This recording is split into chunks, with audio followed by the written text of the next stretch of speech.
Bonjour les marins et les petites sirènes, c'est un nouveau jour de vidéo de sécurité en mer pour l'été et aujourd'hui on va parler de piqûres de méduses. C'est certainement l'un des accidents de vacances les plus redoutés des touristes et des vacanciers, mais tu vas voir qu'en France finalement on a très peu de cas qui sont vitaux et qu'il faut pas s'en faire un monde, mais que par contre connaître les bons gestes de sécurité à appliquer si jamais on se fait piquer, ça peut te permettre de gagner énormément de temps et de pas trop souffrir. Donc c'est toujours bien de savoir quoi faire en cas de bobo. Donc malheureusement, ce qu'on constate depuis des années, c'est qu'on a vraiment une prolifération de méduses en mer Méditerranée et plus globalement un peu partout dans les eaux du monde et qu'on peut imputer ça à trois grandes causes, si je pourrais dire. On a notamment évidemment le réchauffement des eaux, car plus l'eau se réchauffe, plus les méduses apparaissent tôt dans l'océan, ce qui leur laisse plus de temps pour se reproduire et donc du coup pour être plus nombreuses dans les eaux. Mais évidemment on a aussi la cause hormonale, notamment des pilules contraceptives qui, on le sait, peuvent se retrouver dans les eaux des mers, ce qui pourrait là aussi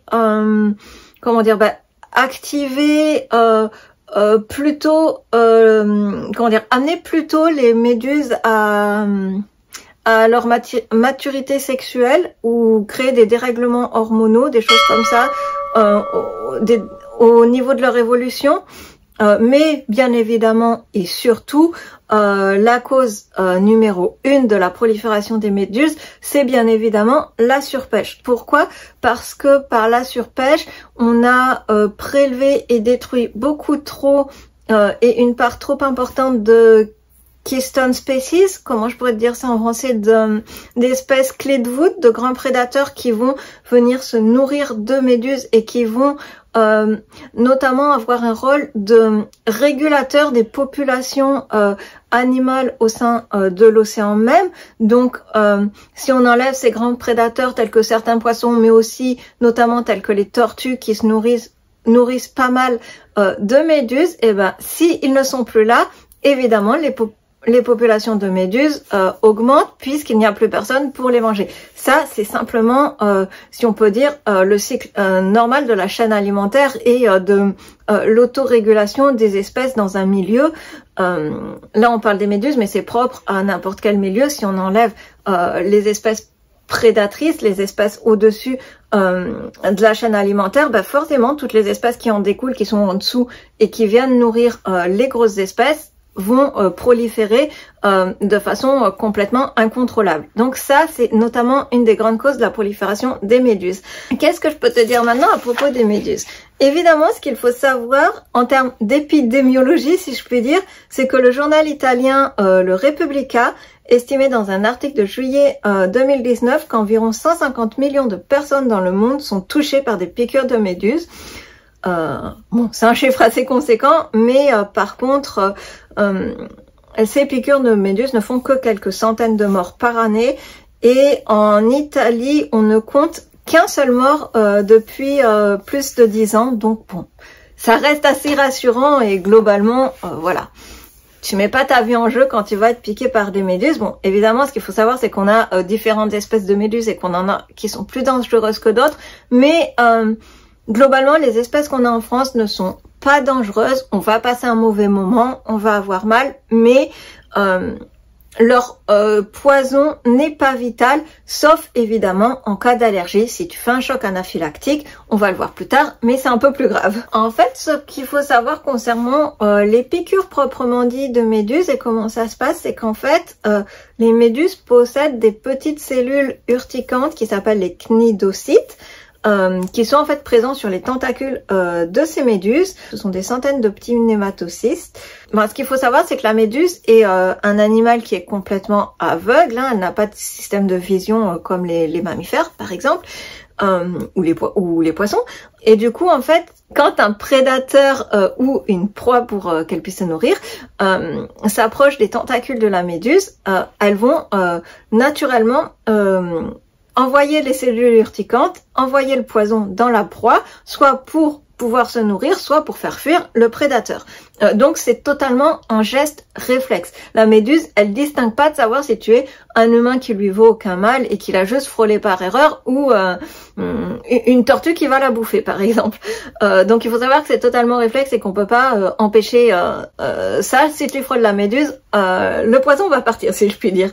Et en fait, ce qui peut être douloureux, c'est que ces cellules urticantes, les cnidocytes, vont venir en fait coller à ta peau et vont en fait envoyer constamment les toxines par le tissu sous-cutané de la peau. Donc c'est ce qui va provoquer notamment tes douleurs et tes sensations de brûlure. Mais ça, c'est pour le mécanisme de comment ça se passe. Maintenant, ce qu'il faut savoir, c'est qu'en Méditerranée, on n'a aucune espèce qui n'est vraiment extrêmement dangereuse pour l'homme. Elles sont plutôt peu dangereuses pour l'homme. Elles vont être fatales pour les animaux, mais pour l'homme, normalement, il n'y a pas de gros problème, à part peut-être passer un mauvais moment. Donc, dans les espèces les plus présentes en Méditerranée, on a notamment la Pelagia nocticula, la Rhizostoma pulmo, la Cotyloryza tuberculata, qui est plutôt bien plus présente en Méditerranée italienne ou espagnole que par chez nous, mais si elles sont présentes sur les côtes de l'Italie ou de l'Espagne, on sait qu'avec le réchauffement des eaux, avec les courants ou autres, elles peuvent arriver sur nos côtes assez rapidement. Et on a évidemment la Physalia physalis, que tu connais peut-être plus certainement sous le nom de la galère portugaise, qui peut aussi te piquer, qui est peut-être une des plus douloureuse pour nous en Méditerranée. Il y a évidemment d'autres espèces, mais c'est les 4 espèces qu'on retrouve le plus en Méditerranée et qui sont le plus susceptibles de piquer surtout. Alors à titre personnel, j'ai jamais encore croisé de galère portugaise par chez nous. Les autres espèces, la Pelagia nocticula et la Rhizostoma pulmo, je les croise souvent. Mais par contre, la Physalia, je l'ai jamais encore croisée. J'aimerais bien en croiser sans me faire piquer, mais j'aimerais tellement les voir. Elles ont une couleur si magnifique. Globalement, en France, en Atlantique, c'est à peu près les mêmes méduses qu'on a.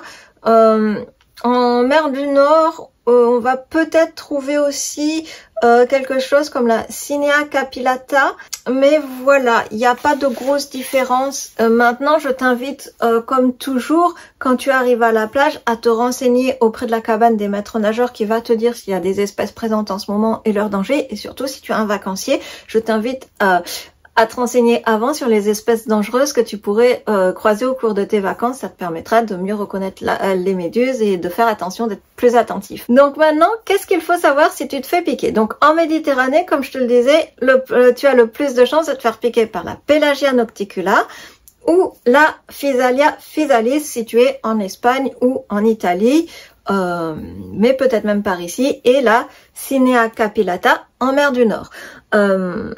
Qu'est-ce que tu vas ressentir? Pour toutes les méduses, c'est à peu près le même fonctionnement et les mêmes symptômes qu'on va ressentir. C'est une douleur immédiate, assez violente et assez vive, avec une sensation qui est assez proche de la décharge électrique, de la brûlure. Et on va notamment remarquer un pic d'élévation de la douleur, quelque chose comme 20 à 30 minutes après la piqûre. Puis évidemment, dans un second temps, on va avoir des démangeaisons qui vont être présentes, mais aussi l'apparition de plaques de petits boutons rouges qui peuvent s'étendre sur une surface assez étendue de la peau, si je puis dire.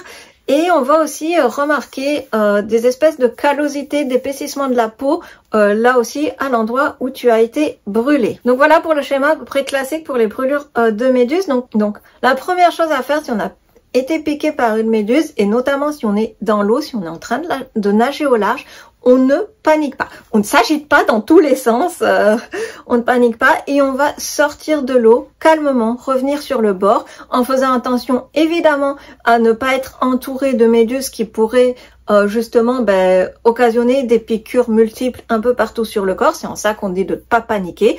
On garde son sang-froid. On essaye d'éviter de se noyer, justement, si tu paniques, tu vas t'agiter et tu peux te noyer à ce moment-là. Donc c'est pour ça, on sort de l'eau immédiatement. La deuxième chose à faire, c'est évidemment, si tu as du matériel de secours à disposition, ou plutôt si tu es témoin et que tu viens en aide à quelqu'un, c'est de mettre des gants pour éviter toi-même d'être piqué, parce qu'il faut savoir que les cellules urticantes présentes sur la peau peuvent rester actives, même une fois la personne piquée et même une fois la personne sortie de l'eau. Donc évite de toi-même te faire piquer et contaminer par les cellules urticantes en essayant de venir en aide à la personne. Si ça s'est passé à proximité de l'eau et si tu es témoin et que tu as un appareil photo ou un téléphone, maintenant tous les téléphones font des photos, n'hésite pas à prendre en photo l'espèce qui t'a piqué afin de pouvoir, avec le médecin, établir un protocole de soins. Maintenant, qu'est-ce qu'on fait une fois qu'on a été piqué? On va essayer d'enlever les cellules urticantes. Et pour ça, on va te conseiller de te munir d'une carte de crédit ou de visite, d'un truc un peu, d'un carton ou d'un plastique un peu solide. Et on va te conseiller de venir comme ça, je sais pas comment t'expliquer avec des mots, mais pas frotter justement, mais raser la peau pour enlever un maximum de cellules urticantes.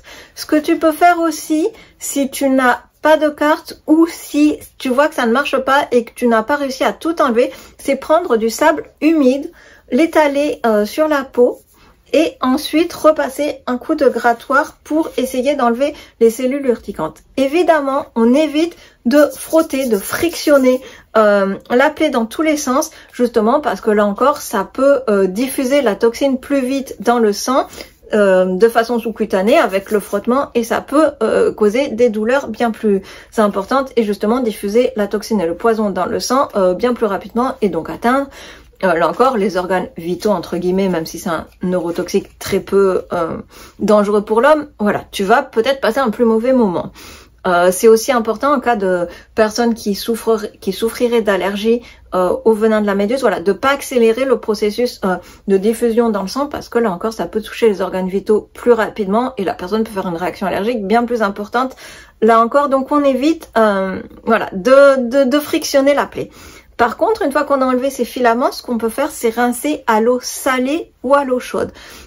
J'insiste bien sur l'eau salée et l'eau chaude parce qu'en fait, le poison des méduses, les toxines sont majoritairement thermolabiles, c'est-à-dire que elles vont avoir la faculté de se dégrader, de se décomposer avec la chaleur. Donc c'est important d'appliquer de l'eau chaude et pas de l'eau froide, ce qui intuitivement on nous dirait ça nous chauffe, ça nous brûle, on va mettre du froid pour calmer. En fait c'est contre-intuitif et contre-productif, donc il faut bien mettre de l'eau chaude pour atténuer la douleur. On peut rester 20 minutes sous l'eau chaude pour atténuer la douleur. Évidemment, le mieux à faire en cas de réaction disproportionnée ou si tu es sur une plage surveillée, c'est d'aller directement au poste de secours avant de jouer les apprentis sauveteurs. Et si tu as reçu une piqûre au visage, à proximité des yeux, des orifices naturels tels que la bouche ou le nez, on va directement chez le médecin parce que ça peut être potentiellement plus grave et notamment si la plage n'est pas surveillée, si tu n'as pas de maître nageur sauveteur à proximité pour t'aider, directement on va chez le médecin. C'est là qu'il est important de pouvoir identifier les méduses qui t'ont piqué.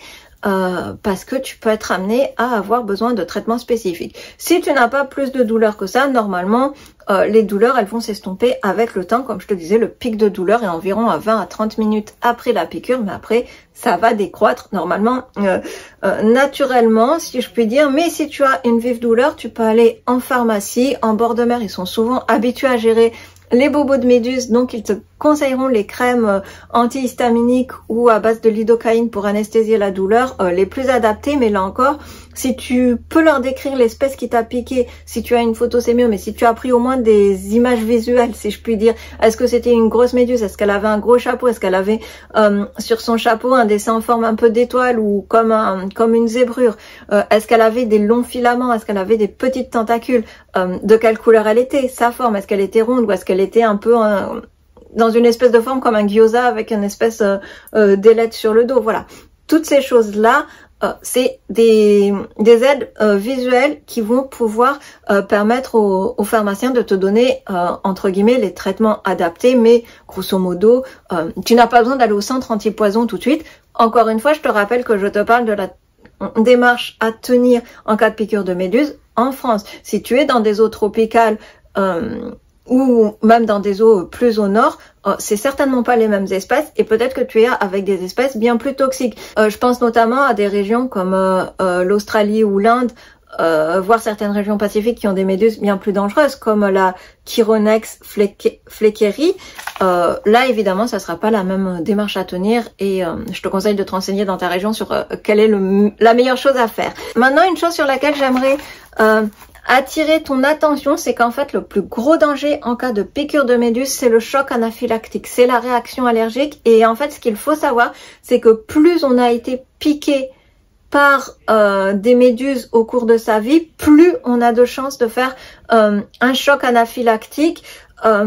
Donc globalement, qu'est-ce qu'il va falloir surveiller pour éviter le choc anaphylactique? C'est qu'en plus des douleurs principales que je t'ai décrites, comme la sensation de décharge électrique, de brûlure, les petits boutons et les callosités au niveau de la peau, tu peux être pris de violents maux de tête, de vertiges, de nausées et de vomissements et comment dire, de plaques comme un petit urticaire géant, géant qui va s'étendre sur toute la peau alors que tu n'as peut-être été piqué que sur le bras ou le pied.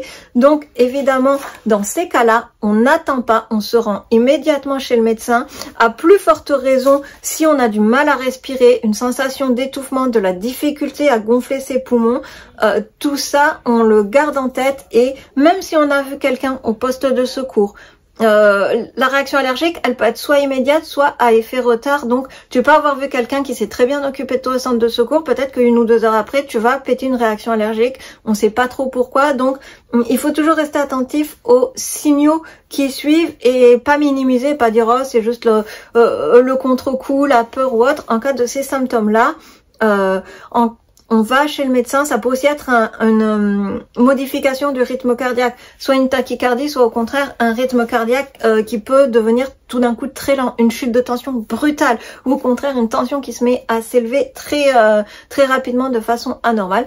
En cas de tous ces symptômes, en cas de doute, c'est go au médecin ou go aux urgences, suivant aux urgences, ou appeler les pompiers ou le SAMU. En cas, voilà, de suspicion de choc allergique, il vaut mieux y aller pour rien que que de minimiser et de pas se réveiller le lendemain matin. Si tu es une personne très allergique de base, là tu n'hésites pas parce que tu as beaucoup plus de chances de faire un choc allergique que si tu n'as pas de pathologie allergique de base. Si tu as de l'asthme ou des choses comme ça aussi, là consulte un médecin après t'être fait piquer. Si tu as des problèmes globalement de santé quels qu'ils soient, des problèmes cardiaques, des problèmes respiratoires connus, là tu vas au moins consulter ton médecin, ou à défaut tu l'appelles en lui disant j'ai été piqué, parce que ton médecin de famille ou un médecin normal pourra faire le point avec tes pathologies et voir ce qui peut interagir et ce qui peut amplifier soit ta pathologie, soit la réaction au poison. Donc voilà, en cas de pathologie grave préexistante, on voit quand même son médecin ou à défaut un médecin de la station côtière où tu es si tu n'as pas pu aller au poste de secours. Donc je pense que j'ai fait un peu le tour sur les démarches à suivre en cas de piqûre de méduse. Encore une fois, j'insiste bien, je t'ai principalement parlé de la démarche à suivre en cas de piqûre de méduse en Méditerranée, mais ça reste à peu près valable pour toutes les méduses en France. Maintenant, on va revenir un petit peu sur toutes les idées reçues, les traitements alternatifs, les remèdes de grand-mère, tout ce que tu peux voir sur internet, qui globalement ne sont vraiment pas à appliquer, notamment parce que si dans ta, il n'y a pas que des conneries, ce qui peut marcher sur une espèce de méduse, qui peut être bénéfique pour une espèce de méduse, peut aggraver sur toutes les autres piqûres d'espèces de méduses. Donc déjà on garde ça en tête. C'est par exemple le cas du vinaigre, qui peut être extrêmement nocif si on l'utilise sur une piqûre de Physalia physalis, alors que ça peut être bénéfique sur d'autres espèces de méduses comme la Pelagia nocticula. Donc le vinaigre, dans le doute, on s'abstient parce que c'est vraiment dangereux sur certaines espèces de méduses. Évidemment, après, on a tous entendu l'histoire qu'il fallait uriner sur sa plaie quand on est piqué par des méduses. Là aussi, Mauvaise idée. Premièrement parce que, on le sait, dans les urines, on élimine, bien que normalement c'est censé être stérile, nos urines, dans l'urine, on élimine, et notamment les reins, filtrent aussi des toxines, des bactéries, et en fait on peut être porteur d'une micro-infection urinaire sans avoir la moindre douleur, sans avoir les moindres symptômes. On peut être totalement asymptomatique, et ça prouve juste que nos reins, ils font très bien leur travail, mais du coup, si on urine en étant porteur d'une micro-infection, on peut entraîner un risque de surinfection en urinant sur tes plaies, puisque tes plaies sont évidemment un peu ouvertes et laissent passer bien plus facilement les germes dans le sang et dans la peau et donc dans le sang. Donc on évite. La deuxième chose, c'est qu'en plus par l'urine, ça peut là encore réactiver les toxines et les diffuser plus rapidement dans le sang. Donc dans tous les cas, cette idée, c'est certainement très amusant dans les films, très romanesque ou très épique. Ça met un peu de piment à la situation, un peu de à la fois de honte et d'embarras, mais ça reste du domaine du cinéma et de l'imaginaire. C'est pas une bonne chose à mettre en place. De la même façon que je suis sûre que si tu cherches sur internet que faire en cas de piqûre de méduse, remède de grand-mère, traitement alternatif, tu vas avoir toute une flopée de conseils, des huiles essentielles, des ceci, des cela. Globalement, ça peut faire là encore plus de mal que de bien. On s'abstient et on garde ces gestes simples de enlever les cellules urticantes avec un petit carton, avec une petite carte de crédit. On rince à l'eau tiède ou chaude ou à l'eau de mer, et après tout ça, ce qu'on fait, c'est qu'on va à la pharmacie, voir la pharmacienne, lui expliquer ce qui s'est passé, lui expliquer l'espèce qui nous a piqué si possible, et elle nous donnera un traitement adapté. Ils ont l'habitude de gérer ça l'été, et en cas de symptômes qui s'aggravent, on va voir son médecin généraliste, et si vraiment on suspecte un choc anaphylactique, on va aux urgences immédiatement, où on appelle les... Voilà, je fais pas plus long, j'espère que ça t'aura intéressé et donné quelques pistes de réflexion à faire en cas de piqûre de méduse, mais globalement, tu l'auras vu, en France et en Méditerranée, on n'a pas d'espèce vraiment vitale pour l'homme si on n'est pas allergique. Et ça reste un gros si, vraiment à prendre en considération, comme beaucoup de piqûres d'insectes ou d'animaux en France. L'allergie est la première cause de décès en cas de piqûre d'animaux, à part certains serpents ou araignées ou scorpions extrêmement venimeux. Mais voilà, je fais pas plus long, j'espère que ça t'aura intéressé. Je te mets en description, en commentaire, une étude scientifique très intéressante à ce propos. C'est principalement l'étude qui m'a servi pour te faire cette vidéo, et j'ai trouvé que c'était plutôt intéressant, donc si t'as envie, n'hésite pas à y jeter un petit coup d'œil. Voilà, je fais pas plus long et je te souhaite de bonnes vacances en toute sécurité en bord de mer. À bientôt mes petits poissons!